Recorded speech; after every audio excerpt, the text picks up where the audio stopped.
Welcome to my channel. मानव जीवन संघर्षों, दुखों और चुनौतियों से भरा है।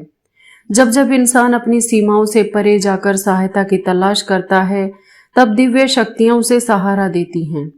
और भारतीय संस्कृति में ऐसी ही एक सर्वोच्च शक्ति है जगजननी माँ दुर्गा। वे नारी शक्ति, करुणा, साहस और संरक्षण का प्रतीक हैं। माँ दुर्गा का आशीर्वाद पाकर साधक न केवल सांसारिक सुख संपत्ति प्राप्त करता है, बल्कि आत्मिक शांति और भय से मुक्ति और मोक्ष तक की यात्रा पूरी कर सकता है। माँ दुर्गा के स्वरूप और महत्व की बात की जाए तो माँ दुर्गा शब्द का अर्थ है जो सभी दुखों और कष्टों का नाश करती है। शास्त्रों में उन्हें आदि शक्ति, त्रिगुणात्मक शक्ति और सृष्टि की अधिष्ठात्री कहा गया है। नव दुर्गा के 9 रूप हैं: शैलपुत्री, ब्रह्मचारिणी, चंद्रघंटा, कुष्मांडा, स्कंद माता, कात्यायनी, कालरात्रि, महागौरी और सिद्धिदात्री। साधक को जीवन के हर क्षेत्र में शक्ति और सफलता प्रदान करते हैं। दुर्गा माँ केवल रक्षक ही नहीं है, वे साधक को भीतर से मजबूत बनाती हैं। भक्त के जीवन में आत्मविश्वास और सकारात्मक ऊर्जा का संचार होता है। आंतरिक भय, शत्रु, रोग और ऋण जैसी समस्याएं कम होती हैं। साधक को सद्बुद्धि और सही निर्णय लेने की शक्ति मिलती है।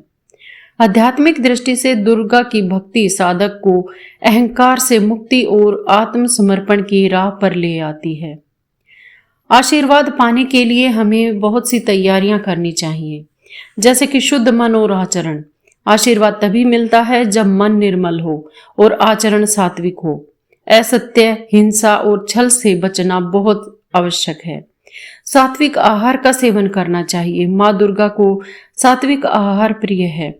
पूजा के दिनों में फल, दूध, अनाज और शुद्ध भोजन का सेवन करना चाहिए। स्थान की भी पवित्रता होनी चाहिए। पूजा स्थान साफ सुथरा और शांत होना चाहिए। वहां दीपक, धूप और फूलों की सुवास बनी रहे। माँ दुर्गा से आशीर्वाद पाने की बहुत सारी विधियां हैं। इनमें प्रातःकाल की साधना में सूर्योदय से पहले उठना चाहिए। स्नान करके लाल या पीले वस्त्र धारण करने चाहिए और पूजा स्थान पर आसन लगाकर बैठना चाहिए। दीप प्रज्वलित करें, घी का दीपक जलाएं। यह दीप माँ के आशीर्वाद का प्रतीक है। दुर्गा स्तुति और मंत्र जाप करें। ओम दुम दुर्गायै नमः का 108 बार जाप करें। दुर्गा सप्तशती या अर्गला स्तोत्र का पाठ अत्यंत फलदायी होता है। माँ दुर्गा को पुष्प अर्पण करें। माँ को लाल और पीले फूल चढ़ाएं। कमल का फूल सबसे प्रिय माना जाता है। भोग भी अर्पण किया जाता है। माँ को गुड़, नारियल, दूध, फल और मिश्री का भोग लगाएं। मनोकामना पूरी होने पर अन्नदान करना सर्वोत्तम माना जाता है। ध्यान और साधना करें। आंखें बंद करके माँ के स्वरूप का ध्यान करें। सिंह पर आरूढ़, 10 भुजाओं वाली, शस्त्रों से युक्त और तेजस्विनी। अपने सभी दुख, भय और चिंताएं उनके चरणों में रख दें, उनको अर्पित कर दें। साधक को संकल्प और प्रार्थना भी करनी चाहिए। साधक को स्पष्ट संकल्प लेना चाहिए कि हे माँ, मुझे शक्ति दो कि मैं धर्म के मार्ग पर चल सकूं और अपनी कमजोरियों को जीत सकूं। नवरात्रि में दुर्गा माँ की उपासना का महत्व कई गुना बढ़ जाता है। व्रत, हवन, कलश स्थापना और कन्या पूजन से साधक को शीघ्र आशीर्वाद प्राप्त होता है। नवरात्रि में अखंड ज्योति जलाना भी माँ की कृपा का सूचक है। मंत्र सिद्धि साधना करने में लगातार 40 दिन तक दुर्गा बीज मंत्र का जाप करने से जीवन में असंभव कार्य भी संभव हो जाते हैं।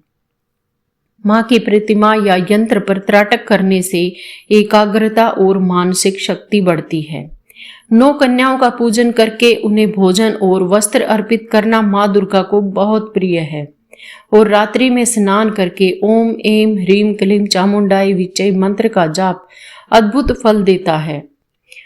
अचानक से कठिन कार्य जब सरल हो जाने लगे तो समझ लेना चाहिए कि माँ दुर्गा का आशीर्वाद आपको मिल चुका है। ऐसे बहुत सारे संकेत हमें मिलते हैं, जैसे मन में सकारात्मक ऊर्जा और निर्भयता आ जाती है। रोग और भय दूर होने लग जाते हैं। घर परिवार में शांति और समृद्धि आने लगती है। आधुनिक जीवन में दुर्गा माँ की भक्ति का विशेष महत्व है। आज के व्यस्त जीवन में लंबी पूजा संभव नहीं होती, फिर भी हमें छोटा सा नियम तो जरूर बनाना चाहिए। रोज सुबह 5 मिनट मंत्र जाप और ध्यान अवश्य करें। सप्ताह में 1 दिन फलाहार व्रत करें। जरूरतमंदों की मदद करके माँ की करुणा को अपने जीवन में उतारें और माँ दुर्गा के आशीर्वाद से लाभ प्राप्त करें। माँ दुर्गा के आशीर्वाद से वैसे तो विशेष लाभ होते हैं, जैसे धन और समृद्धि, साहस और आत्मबल, संतान सुख और पारिवारिक सौहार्द, रोगों से मुक्ति, स्वास्थ्य, आध्यात्मिक उन्नति और आत्मज्ञान प्राप्त होता है। भगवती दुर्गा के आशीर्वाद पाना केवल मंत्र जाप या पूजा करने भर से संभव नहीं होता। इसके लिए जरूरी है श्रद्धा, विश्वास, सात्विक जीवन और निरंतर साधना करना। जो साधक इन मार्गों पर चलता है, माँ दुर्गा स्वयं उसकी रक्षा करती है और जीवन को हर प्रकार से समृद्ध कर देती है। आज की वीडियो में इतना ही। मिलते हैं अगली वीडियो में एक नए विषय के साथ। तब तक के लिए खुश रहें। Thanks to all, thanks for watching. अगर वीडियोज अच्छी लगे तो प्लीज चैनल को सब्सक्राइब करना ना भूलें। Thank you.